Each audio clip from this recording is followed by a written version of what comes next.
Aujourd'hui les amis, on se retrouve pour un nouveau format de vidéo. Aujourd'hui on se retrouve pour une vidéo anecdote. Je vais vous raconter plusieurs anecdotes qui me sont arrivées dans ma vie. Bah ouais, logique. Je vais vous raconter deux anecdotes, des petits threads d'horreur on va dire. C'est plutôt impressionnant. Bref, on va tout de suite commencer avec la première anecdote. Elle m'est arrivée en 2020. Alors c'était très simple, c'était en octobre 2020 et en octobre 2020 j'étais cas contact du Covid. Un membre de ma famille a chopé le coronavirus et il a fallu que je me fasse tester. Donc t'as compris, le gros coton-tige dans le nez. Une fois que t'as passé le test, tu dois rester isolé chez toi en attendant tes résultats. Donc j'ai dû rester chez moi et puis c'était la période du confinement. Donc je devais rester chez moi et tu pouvais sortir une heure avec l'attestation. L'attestation, tu la connais, fais pas genre. Et donc un jour, on a décidé avec ma mère et mon frère de sortir pendant une heure.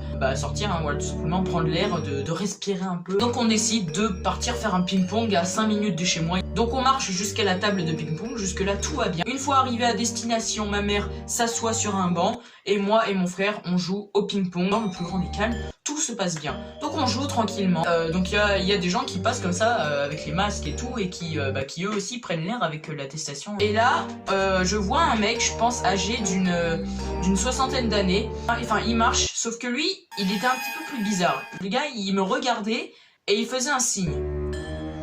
Peut-être qu'il faisait un signe à quelqu'un qui était derrière moi. Le gars est parti et on rejoue tranquillement avec mon frère. 5 ou 10 minutes plus tard, je revois le gars. Il me refixe et là il me refait un signe. Là je commence à me poser des questions. Le gars en plus de ça il n'avait pas de masque. Là c'est bizarre, on va pas se mytho. Et en plus de ça le gars te regarde, te fixe pendant plusieurs secondes. Le gars repart. Là je commence à me poser des questions. Mais le ping-pong me fait oublier tout ça. Et là 15 minutes après je revois le gars. Là on va pas se mytho, je commence un peu à me chier dessus. Je demande à ma mère de partir et puis de toute façon ça faisait déjà plus d'une heure qu'on était sortis. On rentre chez nous, voilà tout simplement. Le gars, je n'ai plus aucune nouvelle de lui. Donc on marche tranquillement. Et à un moment, je passe devant une résidence et je vois à l'entrée de cette résidence le gars. Le gars, il était assis sur une murette. Je me rapproche un peu de ma mère et mon frère qui étaient un petit peu derrière moi. Et là, le gars me voit et commence à se lever et venir vers moi. Là, je suis vraiment en panique. Là, je demande à ma mère et à mon frère de marcher le plus vite possible. On s'approche petit à petit de la maison. Et là, j'ai le réflexe de me retourner pour voir si le gars nous suivait. Et devinez quoi? Le gars nous suivait. Ok! Juste un gars nous poursuivait dans le plus grand des calmes. Une fois qu'on est arrivé, je regarde par la fenêtre si le gars est toujours là et je ne vois plus le gars. Là, franchement, je vous dis, c'est une anecdote qui va me marquer. Le gars, il m'a regardé plusieurs fois. Et ce qui m'a le plus choqué en fait dans cette histoire, le gars ne me voyait pas, mais dès qu'il m'a vu, il a commencé à venir vers moi. Et c'est ça qui m'a fait, je pense, le plus stressé dans cette histoire. S'il m'avait pas vu, je pense qu'il serait resté assis sur la murette. Donc j'avais plusieurs hypothèses. Soit c'est un gars qui voulait me faire passer un message, mais je comprends pas. Deuxième hypothèse, c'est un gars qui a des problèmes mentaux et qui fait ça à plusieurs personnes. Ou troisième option, un gros pédophile.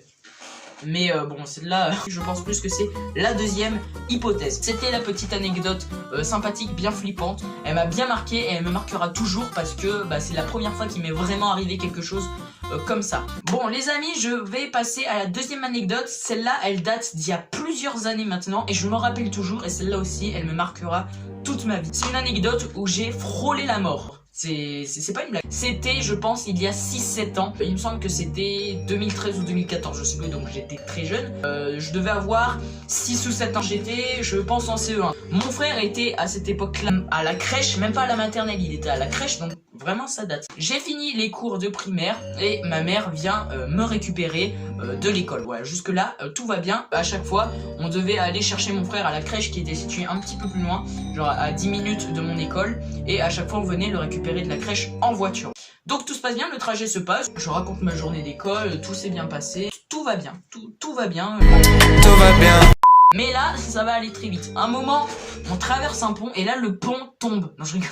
Le trajet se passe tranquillement et en fait le truc c'est qu'on était tellement à fond dans la discussion que ma mère grille un feu rouge et au même moment un camion passe On arrivait comme ça et au même moment il y a un camion qui passe comme ça. Mais alors là, vraiment, je crois que c'était le moment le plus stressant de toute ma vie. On grille un feu rouge et au même moment il y a un camion qui passe et qui a 2 doigts de nous écraser. Et là ma mère fait un move digne de film d'action. Elle décide de mettre sur 2 roues et on réussit à ne pas se faire écraser par le camion. Mais alors là, vous pouvez pas vous imaginer la peur, c'était un truc de malade. Si on n'avait pas eu autant de chance, on serait peut-être écrasé.